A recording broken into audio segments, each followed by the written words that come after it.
Bonjour à tous et bienvenue dans cette nouvelle édition de Dragon Mag, une nouvelle édition naturellement consacrée au match entre la France et la Suède, ce mondial IHF qui commence à toucher à son objectif, on commence à sentir les médailles, encore faut-il qu'elles aient la bonne couleur et pour cette émission il nous fallait une joueuse plutôt qualifiée sur le sujet et nous avons invité tout simplement Jazz Chambertin. Bienvenue Jazz. Merci. Alors tu portais le maillot bleu il n'y a pas longtemps, on te souhaite de le retrouver le plus vite possible. On imagine que malgré la déception de ne pas jouer ce mondial, tu es une des principales supportrices de l'équipe de France.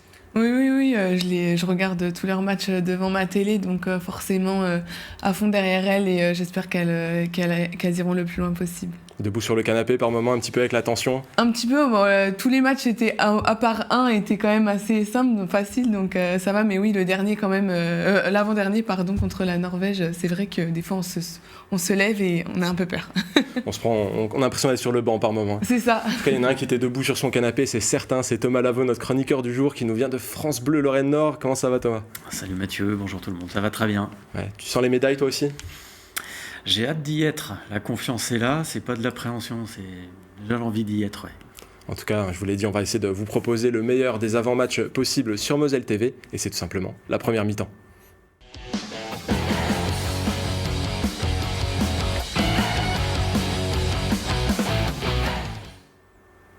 Et revenons tout simplement sur les précédents matchs de l'équipe de France qui nous ont amenés jusqu'à cette demi-finale. Il y a eu la semaine dernière le match contre la Corée, on ne va pas forcément revenir dessus, il s'est passé tout simplement comme prévu. Ce qu'on retient principalement, c'est ce match contre la Norvège. Thomas, qu'est-ce que tu en retiens ? C'est quand même un match XL qu'ont proposé les Bleus. C'est une victoire de patron, tout simplement. C'était décisif pour la première place. Dans un contexte particulier, la Norvège évoluait à domicile. Il y avait quasiment que les tribunes étaient entièrement à la cause des Norvégiennes. Quelques supporters français à droite à gauche, mais c'est vrai que c'était une minorité. Ouais, voilà, et un début de match compliqué, une fin de match serrée, mais qui bascule dans le bon sens. Des entrantes décisives, Laura Gloser, qui a fait un match exceptionnel. Un vrai match de patron. Il n'y avait peut-être pas l'appréhension de l'élimination directe, parce que c'était encore un match de poule, mais c'est un match de poule qui pouvait conditionner aussi beaucoup de choses, à commencer par un ascendant mental, si jamais la France retrouve la Norvège en finale dimanche. Et les Françaises l'ont assuré ce match avec un total de buts encaissés très satisfaisant. C'était une histoire de défense aussi. On sait que ce sont deux équipes qui jouent très vite. Finalement, concrètement, ça a été beaucoup plus fermé que ça. Côté français, ça a bien verrouillé et les joueuses norvégiennes n'ont pas vraiment pu s'installer. Les stars qu'on connaît d'habitude, que ce soit Oftedal, Reichstadt, ont plafonné à 3 buts. Généralement, on les voit dérouler beaucoup plus que ça. Oui, c'est sûr. Je pense que le mot-clé des deux équipes, c'était une forte défense, un fort repli, justement, parce que c'est le point fort de la France et de la Norvège. Donc oui, je pense qu'elles ont mis un gros point dessus et c'est vrai que la défense française, moi j'ai trouvé, a été super, les a embêtés vraiment tout au long du match, les ont mis en difficulté. Tous les petits coups qu'elles pouvaient faire, on les a pas pris. Donc moi j'ai trouvé vraiment une grosse défense et c'est ce qui leur a permis aussi de gagner ce match-là. On sait que l'équipe de France, niveau défensif, c'est du costaud. Quand on voit des Tamara Horacek, des Orlan Canor, des Paoletta Fopa, forcément, ça verrouille assez costaud. Quand tout le monde est au diapason, ça bloque bien. Et côté français, offensivement, il y a aussi Estelle Nzeminko qui a vraiment fait un gros chantier avec 6 buts et 3 passes décisives. C'est vraiment une des joueuses clés de ce mondial aussi. Oui, moi, j'ai trouvé qu'elle avait porté l'équipe tout au long de ce match et je pense que c'est le rôle qu'elle voulait avoir aussi dans ces matchs-là très importants contre des équipes où c'est vraiment l'écart est très serré. Donc oui, ça fait du bien de l'avoir comme ça, de l'avoir aussi crié un peu, mettre toute l'équipe en action. Donc moi, ça m'a fait plaisir de l'avoir comme ça. Alors Thomas, on peut le rappeler, la Norvège, c'est championne du monde en titre devant la France. C'est aussi championne d'Europe en titre après avoir éliminé la France. Donc les battre à ce moment-là de la compétition, c'est très bon pour la confiance. Et c'est bon pour continuer la bonne dynamique française, puisque c'est une équipe qui est invaincue et qui est plutôt convaincante jusqu'à maintenant. Et les battre chez elle aussi, c'est vraiment pas anodin. C'est de parvenir, comme je disais, à faire basculer le match. Il était très serré, ce match. Il se joue à rien, à un but. Donc il suffisait de pas grand-chose que ça puisse basculer aussi en faveur de la Norvège. C'est peut-être un match fondateur défensivement, parce que défensivement, l'équipe de France fait dans ce mondial sans Béatrice Edwige, qui était un petit peu aussi une des patronne de la défense. Dans le geste, dans la parole aussi, elle n'est pas là pour ce mondial. Ça ne veut pas dire qu'elle ne sera pas aux Jeux Olympiques, mais ça veut dire aussi que cette équipe, même quand certaines de ses patronnes sont absentes, elle sait passer outre, elle sait prendre le relais. Il y a des joueuses qui se révèlent. Et non, c'est vraiment une victoire moralement très très importante, surtout si la Norvège bat le Danemark dans l'autre demi-finale de l'Euro. Ça ne veut pas dire que la France prendra une seconde fois le dessus, mais ça veut dire que l'équipe de France est vraiment en mesure de tenir son rang. C'est un rang à aller chercher. Et finalement, cette victoire contre la Norvège, elle aurait servi à rien s'il n'y avait pas eu le rebond contre la Tchéquie. On sait que des fois, après les grosses victoires, il y a un petit creux. Ça n'a pas été vraiment le cas contre cette équipe tchèque. Bon, il y a eu un match quand même, on va dire, il a fallu vraiment 40 minutes avant de creuser l'écart définitif. Le score final, il est assez large. Mais peut-être qu'effectivement, il a fallu digérer un petit peu ce match, digérer les émotions. Le fait aussi que contre la République tchèque, contrairement à la Norvège, c'était un match à élimination directe. Même s'il y avait la France était largement favorite, ça rajoute quand même un petit peu de piment.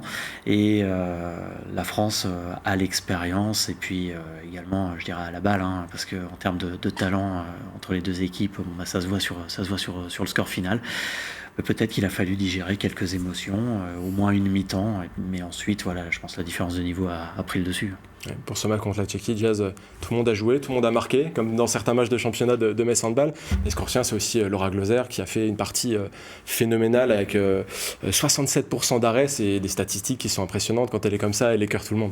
Bah ouais, c'est sûr que oui. En plus, elle commence pas le match, donc depuis le début de la compète, elle avait commencé les matchs. Mais oui, direct, elle est rentrée, elle a fait des arrêts, elle s'est mise dans son match, elle a aidé l'équipe pour gagner. Donc oui, très performante. On va rentrer dans le vif du sujet. France-Suède, c'est ce vendredi soir. On est vraiment en train de se plonger dans l'avant-match. C'est le 3e période de la compétition. C'est une équipe qui s'est qualifiée aux dépens de l'Allemagne d'Alina Grischel et Xenia Smith. Et sur le papier, on s'attendait à un match plutôt équilibré. Et finalement, elles ont pris le devant très tôt et l'Allemagne n'a jamais su recoller. Oui, alors j'ai pas pu voir le match parce qu'on était à l'entraînement, mais j'ai vu le score. C'est vrai que oui, elles ont pris le dessus très vite. Ce qui m'a aussi assez étonnée, mais voilà, elles ont su aussi tout au long du match rester devant avec un gros écart. Donc voilà, je pense que la demi-finale va être très dure. Ça va être un gros match. Alors, comme souvent, du côté suédois, Jamina Roberts, Nathalie Hagman, Lindblom ont creusé l'écart dès le début et ça a été très délicat. Ça t'a surpris, toi, Thomas, qu'il y ait un tel écart dès le début du match ? Pas tant que ça. J'ai l'impression d'une sélection qui écrit son histoire. Autant la France, c'est la régularité incarnée. On va dire dans 80% des compétitions mondiales, la France va figurer dans le dernier carré. La Suède, il y a eu un titre européen il y a une dizaine d'années, mais c'est plus chaotique. C'est au mieux des 4e places, au pire des places d'honneur. Là, c'est la bonne surprise aussi de ce mondial. Peut-être que le fait d'avoir co-organisé l'épreuve y contribue, mais encore que c'était surtout dans la phase de poule qu'elles ont joué à domicile. Mais moi, j'ai vraiment l'impression d'une sélection qui écrit son histoire. En termes d'individualité, sur les 4 sélections encore qualifiées, c'est peut-être la moins impressionnante. Il n'y a peut-être pas une densité de joueuses évoluant régulièrement en Ligue des Champions comparativement à la France, la Norvège ou le Danemark, mais c'est un vrai collectif. C'est un vrai collectif et qui veut avancer ensemble et qui peut arracher sa qualification pour les JO. La Suède est officiellement pas encore qualifiée et ça, je pense que c'est vraiment aussi la carotte qui peut, le petit truc en plus pour faire avancer cette sélection. Alors tu m'as fait un pont d'or en évoquant ce collectif, une passe décisive, puisque je vais vous parler un petit peu des femmes fortes de ce collectif suédois. On a Nathalie Hagman, naturellement, on la retrouve systématiquement, l'ancienne nantaise, qui a scoré déjà 38 buts dans cette compétition. Jamina Roberts, 31 buts et 26 passes décisives, c'est remarquable. Jenny Carlson, 22 buts, un tout petit peu moins que ses coéquipières. Par contre, 27 passes décisives, c'est aussi quelque chose. Et puis on ne peut pas passer à côté de Johanna Bunsen, qui est à plus de 40% de parade, et elle est aussi à plus de 40% de parade, y compris sur les 7 mètres. Donc ça aussi, c'est une donnée à prendre en compte, c'est-à-dire que côté français, il ne faudra pas forcément trop compter là-dessus. Et on pourra aussi noter le travail considérable de Thomas Axner, qui a repris la sélection en 2020 et qui en a fait une équipe qui tient vraiment la route, alors que les individualités étaient déjà là. Il a vraiment orienté ça avec Johanna Wiberg. Donc voilà, le prochain coach d'Esbjerg fait un travail assez considérable. Jazz, est-ce que tu te souviens de la dernière fois que l'équipe de France a affronté la Suède en match officiel? Oui, il me semble que j'étais au match. Oui, c'était ma première sélection. C'était pour les amicaux en début d'année. Oui, en début d'année. Il y a eu 2 matchs amicaux en début d'année avec oui, c'est ça. 2 victoires de la France, une plutôt large et une plus serrée. Comment tu t'étais senti face à cette équipe-là? Moi, c'était ma première sélection, donc c'était un peu stressant. J'avais beaucoup d'émotions qui étaient passées, donc...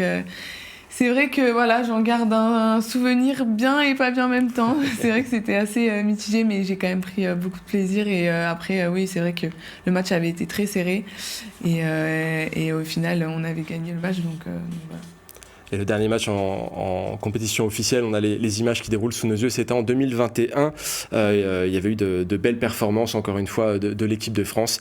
Lindblom et Nathalie Hagman avaient déjà fait un gros match, déjà elles, mais la France, c'était au collectif qu'elle s'était imposée, 31-26. On a parlé donc de ces matchs amicaux. Forcément, ça donne toujours un petit peu le ton, mais c'est pas une compétition officielle, c'est encore moins une compétition officielle. Alors j'allais dire à la maison, mais c'est pas exactement la même chose. On sait que c'est toujours une charge en plus quand on est devant son public. Oui, c'est sûr, c'est pas pareil, c'est des matchs amicaux, il n'y a pas un résultat derrière à aller chercher, donc c'est sûr que ça change, on pense pas à la même chose, le but c'est plus de travailler que de faire un résultat, donc voilà, après il faut s'appuyer aussi sur ces matchs-là pour voir aussi ce qui nous a mis en difficulté ou ce qui justement nous a réussi pour justement prendre en compte pour les prochains matchs, donc là j'espère que ça va servir aussi pour cette demi-finale.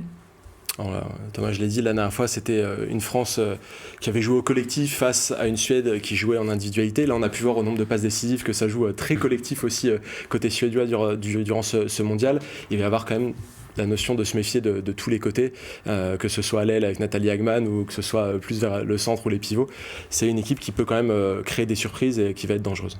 Ouais, effectivement. Quand je parlais tout à l'heure d'individualité, il y a Jamina Roberts qui joue à Vipers, que l'on croise régulièrement en Ligue des Champions. Ouais. Mais finalement, de joueuse suédoise à pouvoir jouer le titre en Ligue des Champions, c'est la seule. Nous, on connaît Jenny Carlson à Brest. Hagman, on l'a vu pendant des années. Qui est partie dans une équipe qui ne joue pas non plus le top du top. Donc forcément, c'est pas une de ses ambitions. Même la gardienne. Elle évolue à Severhof. Qui est bon dernier, je crois, dans l'autre poule de la Ligue des Champions. Mais peut-être que la Suède n'a pas en individualité, elle le transforme en collectif. C'est une très grosse défense, ça défend très très fort. Forcément, quand vous avez un mur face à vous, derrière les shoots adverses sont plus compliqués. Donc c'est la raison pour laquelle aussi la gardienne peut culminer à 40% d'arrêt de tir. C'est une excellente gardienne, elle le monte sur les 7 mètres, mais quand il y a une grosse défense, effectivement, non seulement derrière c'est peut-être plus facile pour faire des arrêts, mais c'est plus facile aussi pour lancer le jeu direct. Et il y a, comme on parle d'un demi-finaliste de mondial, donc il y a une variété offensive, oui, dans le jeu rapide, dans le jeu un petit peu plus placé.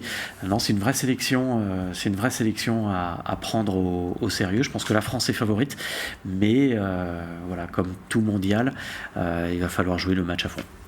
Alors j'ai pas évoqué une des joueuses, j'aurais pu la citer parmi les joueuses phares, c'est Anna Lagerquist qui fait un gros travail, ça se voit pas en statistiques, mais c'est un gros travail défensif. Et justement cette équipe de Suède, c'est la 3e la plus fair-play au classement des équipes qui a fait le moins de fautes, qui ont amené à des 2 minutes et des choses comme ça. Donc il faudra pas non plus compter sur les suspensions. Diaz, on peut pas compter sur les 7 mètres, on peut pas compter sur les 2 minutes, et il y a une grosse défense en face. bon, ça nous donne déjà un match qui va être compliqué à négocier. Ah oui, c'est sûr. Après, je pense qu'il va falloir aussi qu'elles s'appuient sur leurs points forts, comme elles ont fait depuis le début de la compétition. Donc, quand même monter les ballons, même si je pense que voilà, il va y avoir un gros repli de fait. Mais voilà, après, je pense qu'il y aura des solutions qui vont être trouvées. La défense va être étudiée aussi, donc elles vont trouver des solutions. Mais c'est sûr qu'il faut s'appuyer sur tous leurs points forts qu'elles ont mis en avant. En tout cas, on a très hâte de voir ce match, mais c'est déjà la fin en tout cas de notre première partie d'émission. On va revenir un petit peu sur Metz Handball en deuxième partie et on reviendra bien sûr sur l'actualité de notre invité du jour. On se retrouve tout de suite. Et nous sommes de retour sur le plateau de Dragon Mag pour notre deuxième partie d'émission. Comme promis, nous allons parler un peu de Metz Handball, forcément, c'est l'ADN de ce qu'on vous propose ici. Et puis nous parlerons de l'actualité et de l'avenir de Jazz Chambertin, notre invité du jour. C'est la deuxième mi-temps.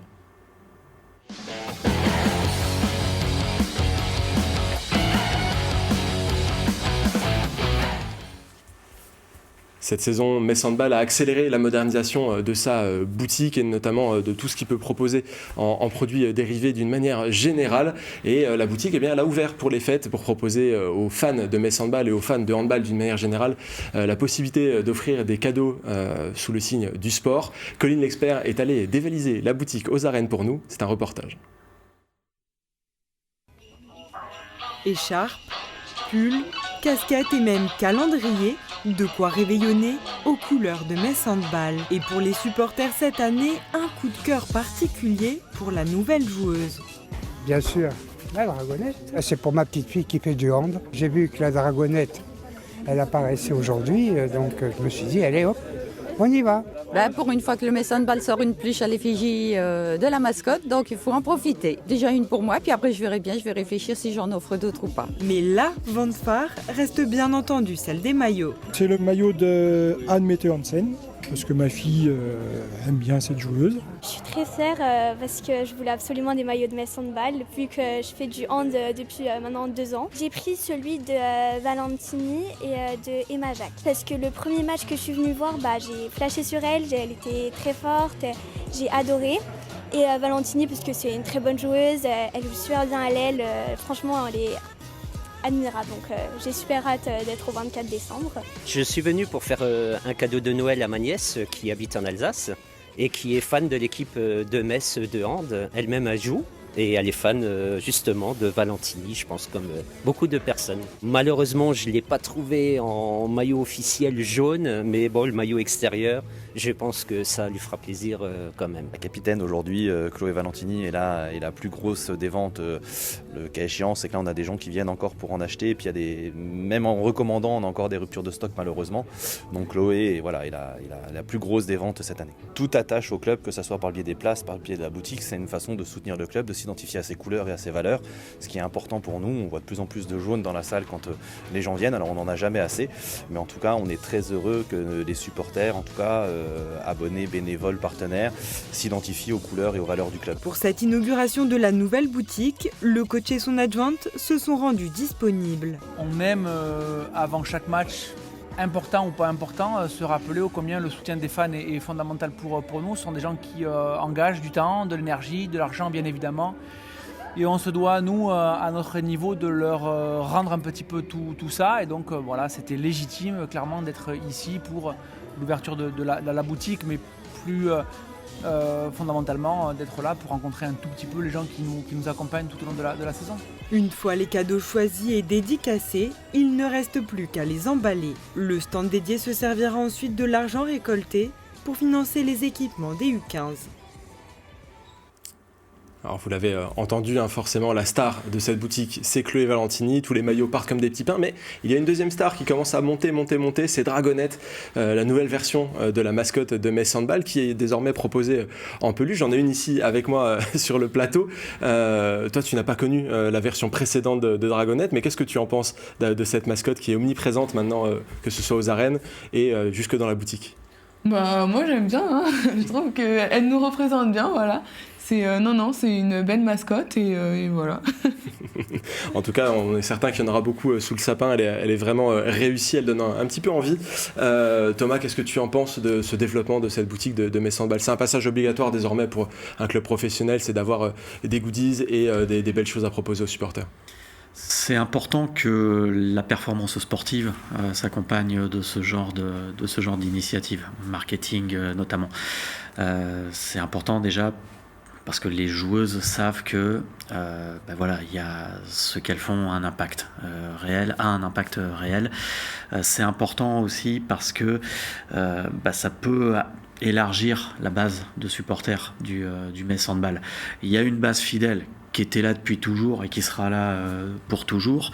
Mais l'enjeu pour le Metz Handball, c'est aussi d'aller chercher un nouveau public. En termes de billetterie, c'est compliqué. Les matchs en championnat sont parfois le mercredi.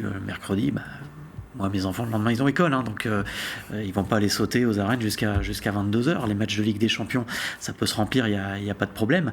Mais c'est important de pouvoir justement créer l'événement lors de ces matchs, créer l'événement un peu dans tout ce qu'il y a autour de l'équipe. Et ça passe par des opérations marketing, ça passe par une mascotte. Il y a ceux qui vont venir pour le match, il y a ceux qui vont venir pour le spectacle aussi. Ceux qui viennent pour le match, je le disais, ils sont là depuis toujours et pour toujours.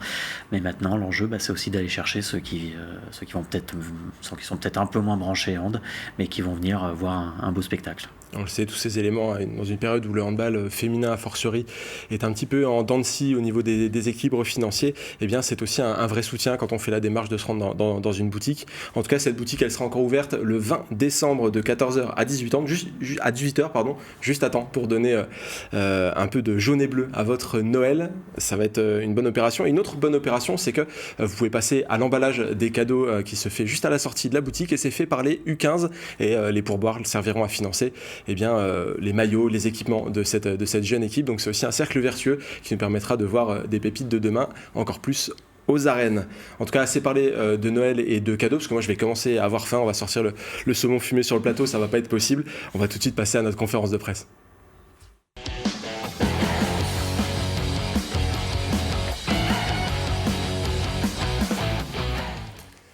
Jazz, on a beaucoup parlé de l'équipe de France.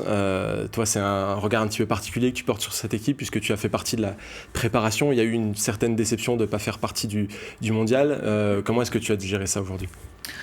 Je l'ai digéré, ça y est, ça a pris quelques jours. Après, je savais qu'il y avait une chance que j'y aille, mais aussi une chance que j'y aille pas. Donc, c'était pas non plus une grosse surprise. Mais forcément, j'ai été assez déçue. Je voulais participer à cette compétition. Et après, je sais qu'il y a du travail encore à faire. Je sais pourquoi j'y suis pas allée. Donc, il fallait se remettre dedans, se remettre au travail pour pouvoir faire les prochains stages et peut-être participer aux Jeux Olympiques. Alors tu avais une étiquette en n'étant pas sélectionné, une étiquette de joker, tu aurais pu être appelé en cas de couac sur le terrain là-bas. Comment est-ce que tu t'es adapté à ça ? Tu as maintenu ton niveau d'entraînement, tu t'es resté à 100%? J'ai quand même pris ma petite semaine de vacances qui fait quand même du bien.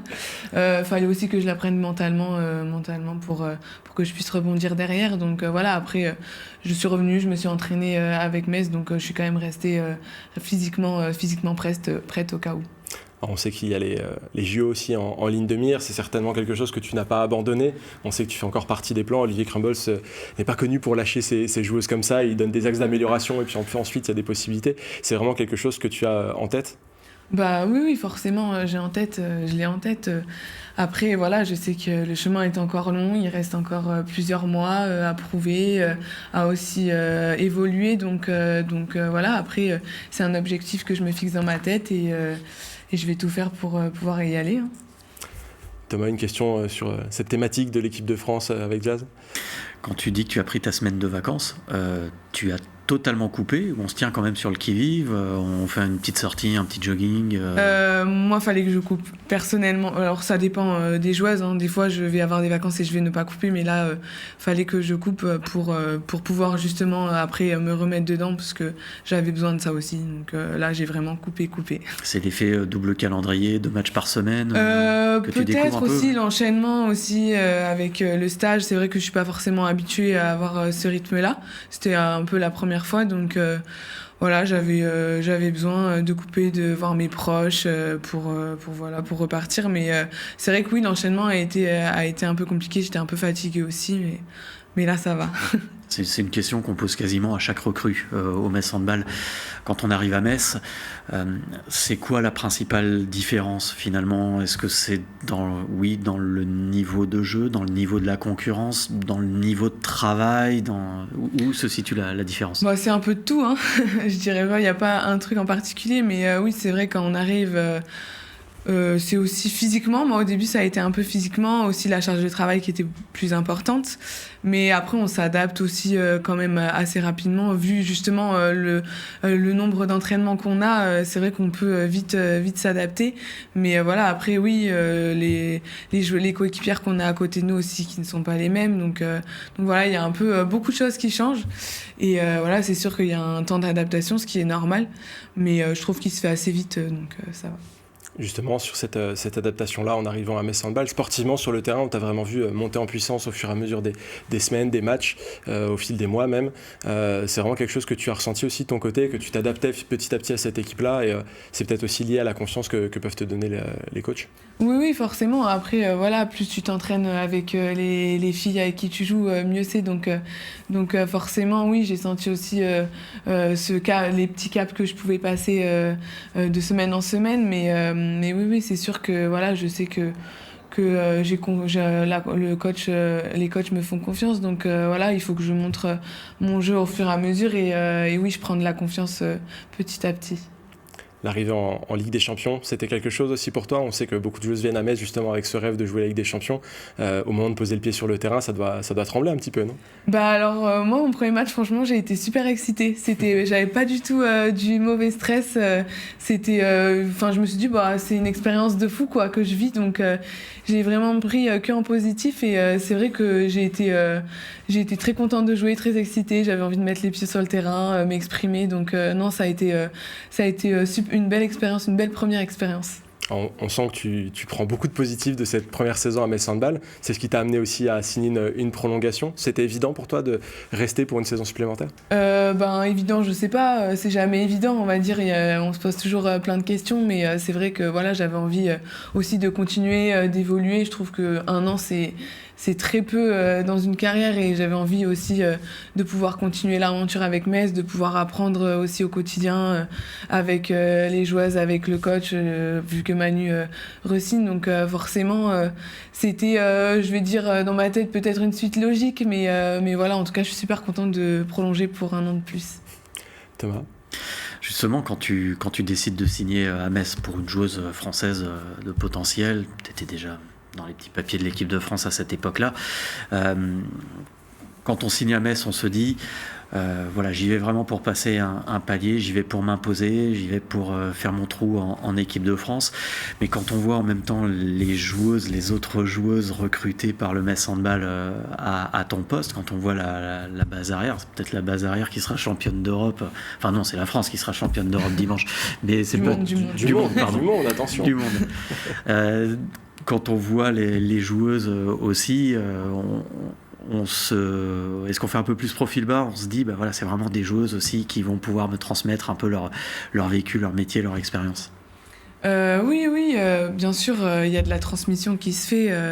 C'est normal, mais après, non, on fait pas profil bas. Justement, on travaille ensemble, on est une équipe, donc voilà, chacune a ses points forts. Donc, il y en a qui m'ont apporté d'une manière, il y en a qui m'ont apporté d'une autre. Donc, je pense que c'est plus un travail collectif, et chacune a sa place dans l'équipe. Donc, je pense que c'est aussi important que toutes les joueuses soient concernées aussi. Pour qu'on aille le plus loin possible.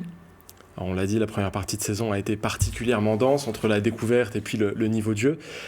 La partie qui arrive, elle va être costaud aussi. J'imagine que tu n'as pas encore eu trop le temps de regarder le calendrier, mais il y a 6 matchs au mois de janvier, dont des équipes assez costauds. On parle d'une reprise contre Vipers, il y aura ICAST, il y aura Brest. Il y a de l'impatience quand on voit ces équipes qui se profilent, certaines dont on a envie peut-être de se venger quelque part. Bah oui, je pense à ICAST, oui, un petit sentiment de revanche. C'est sûr que oui, le mois de janvier va être dense. Après, voilà, il faudra vite faire le switch après le championnat du monde pour certaines. Donc ça va être dur. Après, voilà, on sait pourquoi on fait ça, on sait pourquoi on revient. Donc voilà. Mais oui, c'est sûr que ça va être des matchs compliqués, serrés, je pense aussi, avec beaucoup d'intensité. Et voilà, et j'espère que ça va bien se passer. En tout cas, on va tout faire pour que le mois de janvier soit un bon mois et qu'on puisse aussi se lancer et se relancer dans la Ligue des Champions, prendre peut-être un peu d'avance aussi. C'est des points qui vont être très importants aussi pour la suite. Donc voilà. Alors il y a un match moi que j'ai coché dans le calendrier. C'est peut-être pas le plus important sportivement, mais c'est le retour à Nice. Ce sera toute fin janvier. C'est un match que toi, tu appréhendes comment, ce retour dans ton équipe précédente ? Alors, je savais même pas qu'on jouait fin janvier contre elle, donc voilà. je l'apprends. Mais non, ça va me faire trop plaisir de revenir aussi dans le sud un peu, de voir des proches et de voir mes anciennes coéquipières. Mais non, ça va être un super moment, un super week-end et j'espère que bien sûr on va partir avec la victoire. Bon, maintenant que c'est annoncé, le téléphone va pouvoir sonner pour les invitations pour le retour à Nice. Thomas, est-ce que tu as encore une question ? Jean Bertin, c'est un nom connu dans le sport. Ton papa a été professionnel international de volley. Je ne sais pas combien de sélections il a eu, quel palmarès il a eu. Il a joué en Italie, quel championnat le plus réputé en Europe. D'ailleurs, tu es né en Italie, je crois, à cette période-là. C'est ça. On dit que les chats ne font pas des chiens. Donc, comme ton papa, tu es sportive professionnelle. Est-ce que tu dirais que tu étais programmée ? C'est pas le même sport, mais est-ce que tu dirais que tu étais programmée à suivre un peu sa trace ? Et de quelle manière il a pu t'aider à devenir professionnelle ? Et même plus que ça, à faire que aujourd'hui tu peux être une internationale. Alors, je pense que c'était quand même un peu programmé. J'ai su vite que je voulais faire du sport de haut niveau. Donc voilà. Après, je pense que en y baignant depuis toute petite aussi, même si c'est pas le même sport, ça m'a aussi aidée. C'est le conditionnement. C'est le conditionnement, c'est comme ça, voilà, d'aller sur les terrains depuis toute petite, de jouer avec le ballon. Forcément, on va dire que ça aide. Après, bien sûr, il a une place très importante dans ma carrière. Il m'aide aussi au quotidien, que ce soit mentalement, à me donner quelques conseils. Voilà, il a vécu aussi des choses, donc il essaye de me les transmettre pour que je fasse peut-être pas les mêmes erreurs aussi. Et voilà, à m'aider à évoluer aussi en tant que femme, en tant que sportive. Donc c'est sûr que c'est une aide très importante pour moi. Et voilà, en tout cas, je compte sur lui aussi pour pouvoir me faire évoluer. La dernière fois que tu étais venu dans Dragon Mag, tu nous disais qu'il n'avait pas encore eu trop l'occasion de venir te voir jouer à Metz Handball. Ça a été corrigé depuis ? Oui, c'est bon, il est venu en Ligue des Champions, il est venu en championnat. Donc voilà, en tout cas, quand il peut, il essaye de venir le plus souvent possible. Mais il est super content de venir et de me voir aux arènes sous le maillot jaune. C'est sûr que ça lui fait super plaisir. En tout cas, les arènes, on les retrouvera, donc, comme je l'ai dit tout à l'heure, un début janvier avec un match contre Vipers pour bien démarrer. Il ne faudra pas avoir oublié de digérer les fêtes de fin d'année. On approche de la fin de cette émission, mais avant de nous quitter, un petit mot de handball masculin. Il était avec nous la semaine dernière, c'est Vincent Gérard. Il nous expliquait ses ambitions de retour en équipe de France. Eh bien, la sélection est tombée entre-temps et il fera bien partie de la liste des joueurs français qui vont préparer l'Euro 2024. Et eh bien, on lui souhaite en tout cas le meilleur. C'est pas forcément évident, un retour de blessure comme la sienne, et il y aura de la concurrence, mais on peut compter sur lui pour donner le maximum pour bien représenter la France. Ce sera en tout début d'année prochaine également, et une belle compétition à suivre pour les Bleus qui briguent une nouvelle fois des médailles, et ça aussi on aime bien, c'est l'équipe de France qui gagne. Une autre annonce de handball masculin, ce sera ce week-end, c'est un match de Pro League que vous pourrez retrouver sur Moselle TV, c'est le match entre Sarrebourg et Frontignan. Nous aurons la chance de diffuser ce match à partir de 18h20, ce sera samedi. Alors pas d'excuses, il n'y a pas de match de l'équipe de France féminine à ce moment-là, vous pourrez regarder le match tranquillement, et ce sera un match à suivre avec Jean Milon et Jean-Yves Schaff aux commentaires. En tout cas pour l'heure, moi je vous laisse déjà attraper votre télécommande, vous préparer pour regarder la demi-finale du mondial. Merci Diaz d'avoir été avec nous. On te souhaite le meilleur pour la poursuite de la saison et comme je l'ai dit en préambule, le retour sous le maillot bleu le plus vite possible. Merci Thomas, on te retrouve sur France Bleu très rapidement. À très vite. Moi, il me reste qu'une chose à vous dire, c'est allez les Bleus et à la semaine prochaine.